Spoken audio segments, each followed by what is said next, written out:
bro, santai kau. Akuin mo ko. Pak Niko. Kau orang apa? Orang di sini tuh. Oke. Kamu dengar saya bicara apa tidak? Dengar. Kau rekam sekarang. Dengar. Kamu mau tadi? Saya tanya. Kau mau apa tidak?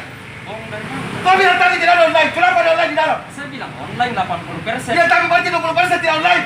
Yang selebihnya itu nggak bisa kita di luar dari pengawasan. Tidak boleh caramu untuk membohong sama saya. Tidak ada urusannya. Kalau sembako. Satu Makassar buka. Sudah, tidak apa-apa ribut. Ribut kita sekalian ketemu di pengadilan. Ketemu di pengadilan. Kau lihat. Biar presiden. Kasih tahu presiden. Maaf. Beritahu presiden. Kasih tahu presiden. Presiden Jokowi. Sudah minta maaf. Kau pikir saya takut sama kau semua? Sudah cukup kau berbohong dengan saya. Minta maaf. Kau. Lama kau jago. Tidak. Saya memang salah. Tidak. Sampai apa? Sama laki-laki di sini. Lagi tinggal 4 hari lagi. Bagaimana langkah-langkah selanjutnya yang akan Pol PP lakukan?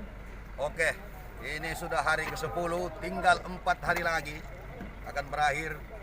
Ternyata sebagian besar masyarakat dan pengusaha itu sudah tutup ya. Tapi ada segelintir orang pengusaha, itu saja orangnya. Saya sebut saja langsung. Contohnya itu Agung. Dengan berbagai macam alasan berkedok online, tidak ada online take away untuk urusan non sembako. Ternyata di dalam juga masih membuka, banyak yang langsung belanja di dalam. Ini sudah menandakan bahwa kita harus tidak lanjuti dan kita akan rapat evaluasi dan saya akan melaporkan langsung kepada Pak Wali Kota bahwa Agung ini benar-benar melawan PSBB dengan tidak patuh. Itu satu. Yang kedua, masih ada yang lain, tapi mereka ya seperti itu, main kucing-kucingan. Nah, yang ketiga, perlu saya garis bawahi lagi untuk jam operasional sembako, warung makan, warung kopi, gade-gade, jam 21.00 semua harus tutup. Ya. Terakhir, semua yang saya lakukan ini untuk keselamatan dan kepentingan rakyat. Terserah, orang mau bilang saya orang gila, terserah. Yang jelas, dalam hati kecil saya meminta maaf atas segala tindakan saya yang tidak berkenan. Tapi sekali lagi semata-mata untuk keselamatan dan kepentingan rakyat, bukan kepentingan pribadi saya. Terima kasih. Assalamualaikum warahmatullahi wabarakatuh. Ini sejauh ini ada berapa yang telah akan melalui persidangan ini? Kami lagi catat, ada beberapa tokoh sudah ada nama-namanya, sudah dari kecamatan. Kita akan sidang, melibatkan semua stakeholder, baik kejaksaan, baik kepolisian, untuk segera ditindaklanjuti.